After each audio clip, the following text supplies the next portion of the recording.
ഈ കഴിഞ്ഞ ദിവസം ഒരു അപ്പച്ചൻ എന്നോട് ചോദിച്ചു, അച്ഛാ മരിക്കാൻ കിടക്കാണെന്ന് അച്ഛൻ അറിയാലോ, ഇനി അധികം നാളൊന്നുമില്ല, പിള്ളേരൊക്കെ വന്നിട്ട് പറയണത് എനിക്കുള്ളത് ഇങ്ങോട്ട് തന്നേക്ക്, എനിക്കുള്ളത് ഇങ്ങോട്ട് തന്നേക്ക്. പ്രായമായി കഴിയുമ്പോ നമ്മുടെ പ്രിയപ്പെട്ടവര് നമ്മളോട് എനിക്കുള്ളത് ഇങ്ങോട്ട് തന്നേക്കാൻ പറഞ്ഞ് അവര് ചോദിക്കണത് നമ്മുടെ കഷ്ടപ്പാടും ദാരിദ്ര്യവും രോഗവും വേദനകളും ഒന്നുമല്ല, ഈ ഉണ്ടാക്കി വെച്ചിരിക്കുന്ന സമ്പത്താ. അത് മാത്രം മതി എല്ലാവർക്കും. ഈ കഴിഞ്ഞ ദിവസം കൂടി എറണാകുളത്തു നിന്നൊരു പെണ്ണ് എന്നെ വിളിച്ചു, അച്ഛനോടൊരു കാര്യം അപേക്ഷിക്കാനാ. പറഞ്ഞു തുടങ്ങിയപ്പോഴേക്കും അവള് വിതുമ്പണ്. ഭർത്താവ് കയ്യിലേക്ക് ഫോൺ കൊടുത്തു. ഭർത്താവ് പറയും, അവള് പറഞ്ഞ അപ്പ ടെൻഷനാണ് അച്ഛാ. ഞാൻ പറയാം എന്താ പ്രശ്നം?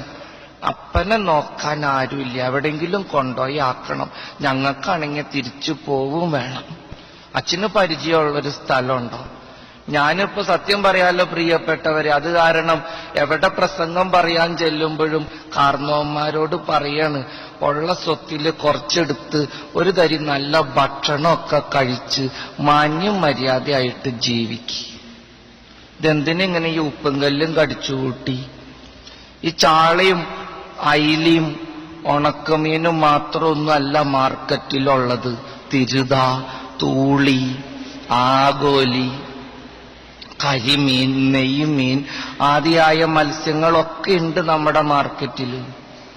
പോത്തിറച്ചിയും കോഴിയിറച്ചിയും മാത്രമല്ല, താറാവിറച്ചി, കാടയിറച്ചി, ആട്ടിറച്ചി, പലതരം ഇറച്ചികളും എന്നുണ്ട്. ഇതെന്തിനിങ്ങനെ ഈ മുളകും ചമ്മന്തിയും അരച്ച് ജീവിക്കണേ?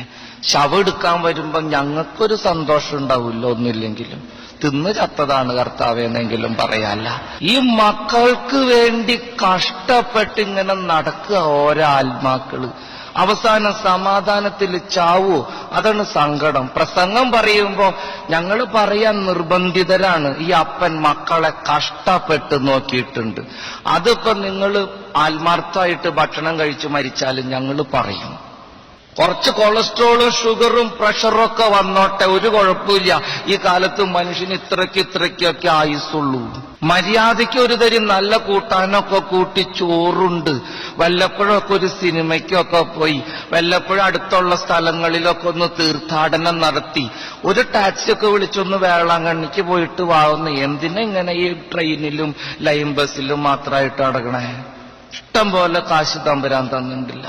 മക്കളാണ് ഏറ്റവും കൂടുതൽ സ്നേഹിക്കണതെന്നും പറഞ്ഞ് നടക്കണവര് അവസാനം പമ്പര വിഡ്ഢികളായിത്തീരും, ഉറപ്പാ. ഞാൻ സാധാരണ പറയാറുണ്ട്, നിന്റെ പ്രതീക്ഷയ്ക്കൊത്ത് നിന്നെ സ്നേഹിക്കാൻ ഈ ലോകത്ത് നിനക്കൊരു പട്ടിക്കുഞ്ഞിനെ പോലും കിട്ടൂല.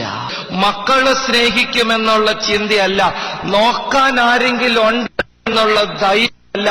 നിന്റെ ദൈവം നിന്നെ അറിയുന്നുണ്ടെന്നും അവൻ പൂർണ്ണമായും നിന്നെ സ്നേഹിക്കുന്നുണ്ടെന്നും നിന്റെ സകല ബലഹീനതകളുടെ മധ്യത്തിലും അവൻ നിന്നെ അടുക്കി പിടിക്കുന്നുണ്ടെന്നുള്ള സത്യം ഇത് മനസ്സിലാക്കുന്നവൻ ദൈവത്തിന്റെ സ്വതന്ത്രനായി. കഴിഞ്ഞ ദിവസം ഞാനൊരു കഥ കേട്ടു. ഒരു നാട്ടിലൊരു മനുഷ്യനുണ്ടായിരുന്നു അത്രേ.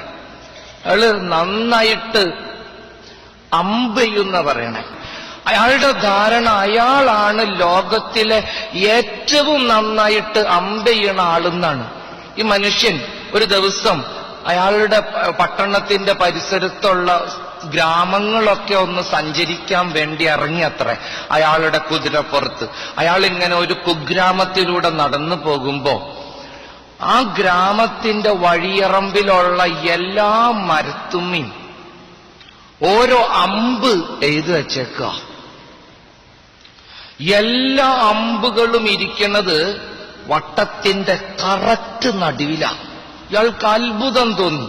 ഇയാൾ വിചാരിച്ചേക്കണത് ഇയാളാണ് ലോകത്തിലെ ഏറ്റവും വലിയ അമ്പെയ്ത്തുകാരനെന്നാണ്. ഇയാൾ അവിടെ നിന്ന് അത്ഭുതപ്പെട്ട് ആൾക്കാരെ വിളിച്ചു. ആൾക്കാരൊക്കെ അടുത്ത് വന്നു. എന്താ പ്രശ്നം? ഞാനാണ് ഈ ലോകത്തിലെ ഏറ്റവും വലിയ അമ്പെയ്ത്തുകാരനെന്നായിരുന്നു എന്റെ വിശ്വാസം. ഈ ഗ്രാമത്തില് എന്നെക്കാളും വലിയ അമ്പെയ്ത്തുകാരൻ ഇവൻ ആര്? ഇയാളെ ഒന്ന് കാണാൻ എന്ത് ചെയ്യും?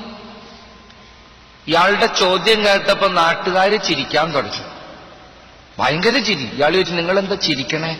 നാട്ടുകാര് പറഞ്ഞു, എന്റെ പൊന്നു സാറേ, ഇത് കണ്ട് അത്ഭുതപ്പെടുന്നും വേണം, ഈ നാട്ടിലെ ഏറ്റവും വലിയ മണ്ടനാണ് ഇയാള്.